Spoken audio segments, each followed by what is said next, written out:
Hey everyone. Okay, so here we're going to look at the select query. So we've looked at associative arrays and we've seen how they can be created and manipulated. And now we're going to use them to fire off select queries to retrieve things from our database tables and then display the results for the user or manipulate them in other ways. If you take a look at the handout, we're in section 5 here, and we're going to use select queries. Now there's 5 steps, and the reason why this was separated is that the 5th step is a new one. So we, just like before, whether it was update or insert or delete, we connect, prepare, execute, and check whether it worked. Then step 5, we retrieve the results, and that's where things get just a step more complicated, which is why we left this one. So so we covered the first 4 steps. I should say 4 steps there, I'll fix that. In section 3 for update, insert, and delete. They're the same when you're using select queries, okay? So I've got some examples. So over here, I've still got localhost working, and I'm in the select folder, which I copied from this week's code. So you can go get that from this week's code. The only thing you don't have yet is the scratchpad, which I uploaded separately. But we're going to be looking at example.php, and I will show that running in a moment. Here's what it looks like over here. So the first 4 steps are connect, and I'm doing that by including connect.php, which is right here, and it tries to connect to the database, and then dies with an error if it doesn't work. Then create. Sorry, I can't remember my own steps. Connect, prepare, execute, check. So that's connect. Prepare is this. So what I'm going to do here is I'm using the grades table from last week. So you might have to import that table or change this to use your own table if you want to run this example. But I'm selecting the names of students who got a final exam greater than or equal to some number, and I'm sorting it by their last name. And the number could come from a form, but I'm just setting it here to 50 as an example. So then I prepare the statement. This is me creating the command string and preparing it. Then to execute, I have to set the parameters and pass those. So I'm passing the limit parameter when I execute the program. And then I check. Here's where I'm checking to see if it was successful.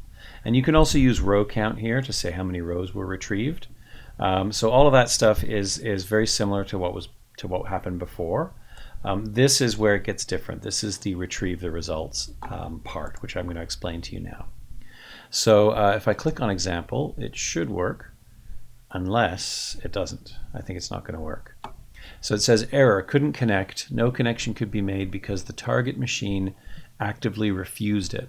So this came from example.php, but inability to connect comes from this connect file here. So the target machine is localhost. Why would it actively refuse the connection? Well, one obvious reason is that I forgot to start my database. So I'm going to start MySQL, and then I will reload. That's better. Okay, so again, with this file, I'm importing my basic examples CSS file, and I'm selecting students with final exam grades of 50 or more, and I pull them all out of the database, and here they are. Let's go take a look at localhost phpMyAdmin. This is coming out of the grades table.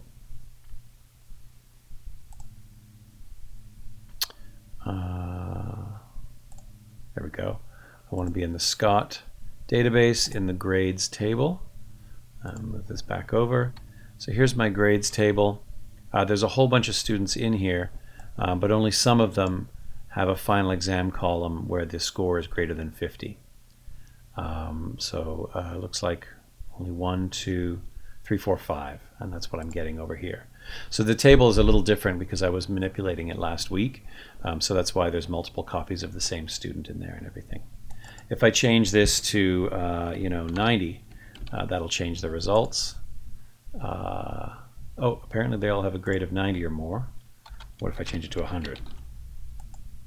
There we go, it's a little bit smaller, and if I change it to 10, it's going to get bigger. Okay, so this could be coming from a filter input statement, but that would make the code more complicated, and I wouldn't be able to focus in on what I'm doing here. So here's the key part of it. Row equals statement fetch, and it's inside this weird while loop Normally you would see a Boolean here, but there's just a single assignment statement here. So the way it works is when you have retrieved a certain number of rows, and it says it got 8 rows here using statement row count, you can then go and fetch those rows one at a time. So that row data and the columns that you asked for, so I only asked for 2 columns here, first name and last name. Those columns are stored inside the statement object that you created when you prepared the statement. And you can pull them out one at a time. So if I say row, when I say $row equals statement fetch, so I could do this here, $row equals $stmt, and I'm calling the fetch method of that statement, then I could do a var dump of $row to see what's in it. So the row comes out as an associative array. Actually, it comes out as an array with both associative string keys and also integer keys. And it will have a key in it for every column name that I asked for. It will copy the names of the columns from here, and it will put the data into the row. So if I rerun this now, this is a little hard to read. Let's do an echo of PRE. So I'm just modifying the file here, echo/PRE, like that. Okay. Actually, I need to move my my UL here. So what I'm doing here is the original code was echoing things in an unordered list. So each list item is being echoed with an li tag. I should have seen that. There's an underline there and missed a semicolon here. Saying parse error, syntax error, unexpected echo on line 37. So it finds the error here, but the syntax error is actually here. Okay, so when I say row equals statement fetch, it fetches the first row for me. And that first row contains, you can see there's actually a key for first name, which is one of the columns that I asked for, a key for last name, so that's Fiverr and Fivarius, and then it also stores that information under numeric keys as well. So you can get at it, row 0 will be the first name, row 1 will be the last name, but also, and I think this is much clearer, row first name and $row last name will be the values that I wanted. Let me look at localhost here. If I wanted another column, I could also get A1, for example, from the database. And let's reload that. So now it's retrieved 3 things. Fiverr, which is under first name and 0. Fivarius, which is under last name and 1. And A1, which is under A1 and item 2. But I'm only printing, in the loop below, I'm only printing the first name and the last name. Let me show you something else. If I change this to A1 with a capital A, I want to show you what happens. This query is still successful. So the actual name of the column is A1 with a lowercase a, but MySQL is not case sensitive. So this succeeds, but since PHP is case sensitive for strings, it comes back as capital A1. This is something you have to watch out for. So if I accidentally put first name with a capital F and a capital N here, the query will work, but I will get an undefined index unless I'm matching the case that I asked for the variable in. So this is something to watch out for. Let me put this back. So the way you ask for the column up here has to match the way you try to retrieve it inside the row variable. Okay, so row equals statement fetch gets you the next row. So if I do this a second time I do row equals statement fetch, I get the next row and the next row and the next row. And eventually, when there are no rows left in the result set that you got, it will return, I believe it's null, or it might be false. But whether it's null or false, an associative array that has something in it, if you put it in a Boolean context, because PHP is weakly typed, you can say if and put an associative array in there and it will translate to true. But null and false both translate to false. So that's the little trick that we're exploiting here. This is kind of, it's kind of hacky code, but it's so common that I decided to show you how to do it this way, because this is the way everybody does it. So what we're doing here is we're taking advantage of 2 things. the assignment statement will return a value. It's an expression, actually. Even though what it'll do is it'll call this method and then assign the result to $row. But it will, because it's an expression, it also evaluates to the same value that got put into $row. So we're saying while, and then here, what's going to go here is it's going to do two things. It's going to assign the next row to $row, and then it's going to put that value into the while loop brackets here. So as long as we're getting an associative array with something in it back from $statement fetch, this will translate to true, and we can go into the loop where we echo out, and we use the $row associative array to echo out or use the values that were returned. When it runs out of rows, statement fetch will return null, so $row will get null, but that will cause that whole thing to evaluate to false and stop the loop. So it's very, like I said, it's very kind of hacky code. I think in a lot of ways it's not super clear. This isn't a great way to code in general, but everybody does it this way, and we're all used to seeing it, so you just have to kind of get used to it. And it's taking advantage of some of the features of the syntax of the language to allow this to work. Okay, so because I added A1 up here with a capital A, I could also, if I wanted to, I could add it down here, A1 like that. And then when I reload over here, you'll see the score for each of these students from assignment 1. If it didn't work, I do check for success here, and if it doesn't work, I just echo out fail. So if I accidentally make a mistake up here, like there's no grades table, it'll just say fail. And it'll be up to me to figure out what went wrong. Okay, let's go back and take a look at, don't want that.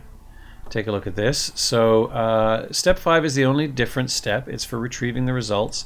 This is the syntax for it. You don't have to memorize it. You'll be able to have it on tests, and you can copy and paste it from here. Row equals statement fetch will fetch the row, or it will return null.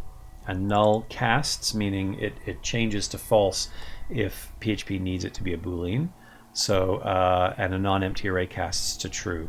So that will allow this loop to continue until we don't get any more rows, and then it'll stop.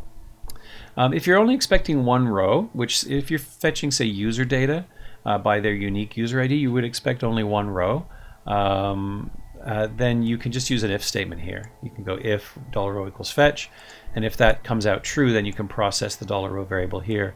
Otherwise, the result set is empty. And this is a long explanation of why that whole thing works. And then to display the results, you just have to know that $row is an associative array, has associative keys in it, and so any column name that you asked for will be translated here. Incidentally, if you decided that you needed to get the whole table, which is a sloppy thing to do, by the way, you should only ever ask for the columns that you need, but I could put a star there like that, and that will retrieve all of the columns from the table. And notice I'm getting an undefined index now because I'm asking for A1 with a capital A, but in the database it's a lowercase a, so this will come back as a lowercase a. So it's just another reason to always use lowercase so you don't run into these problems. So that works too, but it's potentially highly inefficient. So think about this when you're selecting. Think about your where clause, and think about your list of column names here, because you want the database to do as much work as possible for you, the database management system. So if you're going to sort things, get the database to do it. If you're only interested in people with an exam score of 50 or higher, use a where clause. Don't get all the data and then sort through it yourself looking for things that match that. So try and make the database do all the work that you can. Similarly, if you know you're only going to use 2 or 3 columns, list them here, just the columns that you need, like that, and then use them here. If you need a lot of columns, this might get quite cumbersome, but it's important to do this because the thing to think about is there are actually something like a dozen columns in this table, and if this was a real database, it might have 10,000 students in it. It might have 1 million students in it. And if you just go select star and don't put a where clause, you're retrieving the entire table. So you're asking for a lot of work on the part of the database, a lot of work in bandwidth for it to transmit that to you, and then you've got this massive amount of data sitting in memory that you're not going to use. And then if you only want people who have a final exam greater than 50, then you're going to waste processing time going through your while loop, checking each one to see if it's greater than 50 or not. So it's hugely wasteful, and you won't notice it mostly with your little programs, but you have to imagine that you're in a real situation and it's a huge database.